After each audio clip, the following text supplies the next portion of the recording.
Welcome to the good ride. And this little devil here is the Stranda Biru. Davey and I both rode this, so hang out for Davey's take. From a big guy's perspective, he rode the 57, I rode the 54. I got to do an extended demo on this and thoroughly test it in a wide variety of conditions, everything from a bunch of different groomer conditions and then a good bit of powder, and Davey did the same as well. He even got more powder than me. I rode this with Union Atlas and Ride Deadbolts. When it comes to sizing, this short wide in a 54 was just a little too much board for me, especially when the conditions got uneven and I needed to leverage that edge a little bit more, initiate turns faster. But in clean conditions, this was amazing. Now let's talk snowboard dating app, some things that'll make you want to swipe right. This thing is a beast for its size. It rails turns. It has a very fast base. It has very good directional float. It's a great short wide for those that like to carve hard and go fast. Some things that'll make you want to swipe left. Not a great board for intermediates. So when it comes to shape, this is tapered and directional, but not super tapered, less directional than it looks. So let's talk camber profile here. It's not super camber, but you can see it travels a long way, practically to the tail, and then almost to the nose with just a touch of early rise. This makes this feel very technical, very locked in, tracks super well, one footing, flat basing down a long flat cat track. So definitely more for expert riders and some advanced riders that are up for a challenge. When it comes to edge hold, you have a minor disruption in the side cut that actually does a really good job in hard snow. In some hard snow patches I experienced, this was pretty competent. I wouldn't call it an icy board specialist, but it can definitely hang in hard snow that I like to call a snow mint. That border between edgeable snow and just pure ice. So let's take a look at the flex of the 154 Biru. You can see there's some flex to it, not a lot. There's a decent amount of flex in the nose area right here, and it stops about right here. In the tail, it's very stiff. There's only a little give here. And overall, most of the breaking point is right here, but there is lots of energy, lots of pop, but yet it's still pretty damp. It's not the easiest to butter in the tail. It's a good bit easier in the nose. And I found it was pretty easy to engage for an ollie for how aggressive this board felt. So when it comes to riding this short, wide devil in uneven snow, it's amazing how well it does powering through stuff. But it was very challenging for me with my size 9 boots to turn through it. When I got some bumps on this, it was very fatiguing. This isn't the board I want when it's uneven and I need to make quick turns, but it can handle hard micro bumpy snow very well and power through chunder like a champ. When it comes to speed, I found this was very competent at going straight. I wouldn't have thought that looking at the specs. Some boards with side cuts like this can be very hooky and not want to go straight. This can go straight pretty well.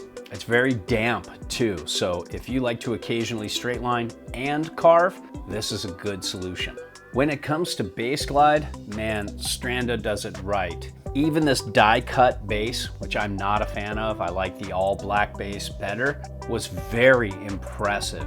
This is up there with Gentum stick boards almost. I just couldn't believe how well this kept its speed. If you see a lot of traverses on a powder day or just you ride at a resort where you have to get through some flat sections to get to the next spot, this is one of the best out there. It's just gonna keep its speed, and I suggest you go first if all your friends have bases that are below this, which most will. When it came to turning, I truly liked this board in every way except for turn initiation. It was hard to initiate a turn and get it to roll edge to edge quickly. So if you're like somebody like my specs and you're on the 54 with size 9s, this is gonna be challenging in the trees. This is gonna be challenging to weave through bumps, that kind of stuff. But on clean groomers, this thing is a champ. And once you get this side cut initiated and engaged, it really accelerates and likes turning across the groomer or even doing a circle carve. This thing shines. It can do down the line turns pretty well too, that are like those long drawn out narrow S-turns that are closer to a straight line. I didn't have a problem with that as well. But again, I have size 9 boots and I'm a good bit away from the side cut, so it probably felt more stable to me than it would for somebody with a bigger boot. But even Davey felt that too with 12s on the 157. I just thought the spring out of this turn is so satisfying. It just drives and builds on each turn to where about every 4th turn, I would often have to do a speed check because I just felt like I was getting too much speed for my ability level and insurance policy. But if you like really hard driving, powerful turns, this will do it. But what surprised me is this could make slow speed turns pretty well too. It just didn't come alive as you got faster. It was a satisfying turner for both slow and high speed turns, so I really appreciated that. This likes a center foot weighted turn. You can drive off your front foot and you can drive off your back foot. So it'll work with a wide variety of riders. When it comes to powder, I thought this would shit the bed really because of all that camber, but look at this long nose, this short, almost just a touch of swallowtail. This really jammed in powder. Its fast base had nice glide, and it was very impressive for Davey and myself. It really surprised both of us. One thing also to mention is you have 7x2 inserts, so you have much more diversity in your stance setup. And if you set it all the way back with full-size discs, you can get 4.5 inches back from center of board with a 21.5 inch stance width.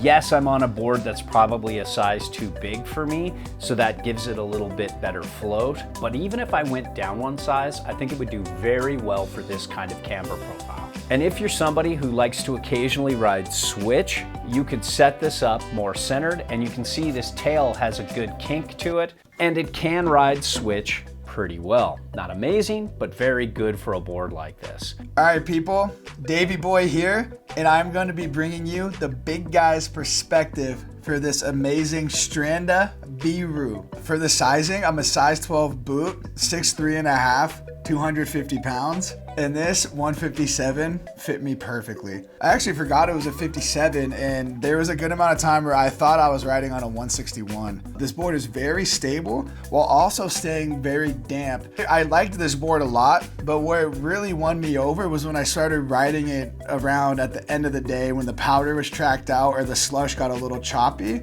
This thing did incredible. It was so damp, so fun, hard charging, very comfortable, and this thing shines in all conditions, but it also has really good float for a 57. It's a little bit more of a back leg burner than some dedicated powder boards are, but I think that's also really beneficial if you're somebody that wants a slightly directional board but still going to be able to land switch and powder, and you have a good size tail so you can go off of jumps and you have a pretty big landing gear, and you feel that tail when you're jumping on harder snow and you feel it when you're carving on harder snow. There's a really good extra gear boost that you get when you engage this extra reinforcement on the edge that springs you out of a carve. That's very enjoyable. I think this board sits on a very nice spectrum next to some very popular competitors that I would consider tapered directional alternative freeride boards. Yeah, very impressed with this board. The camber profile tracked really well in the side hits. I didn't go off of any big official park jumps, but the natural features that I did go off of, this board tracked into it very well, felt very stable. The camber didn't feel catchy. Overall, this board shined in every condition I rode it, and I really like this board. It's one of my new favorites. And overall, I was really impressed with this little devil here. It feels great in all conditions. It's a powerful short wide that really carves hard and floats pretty well.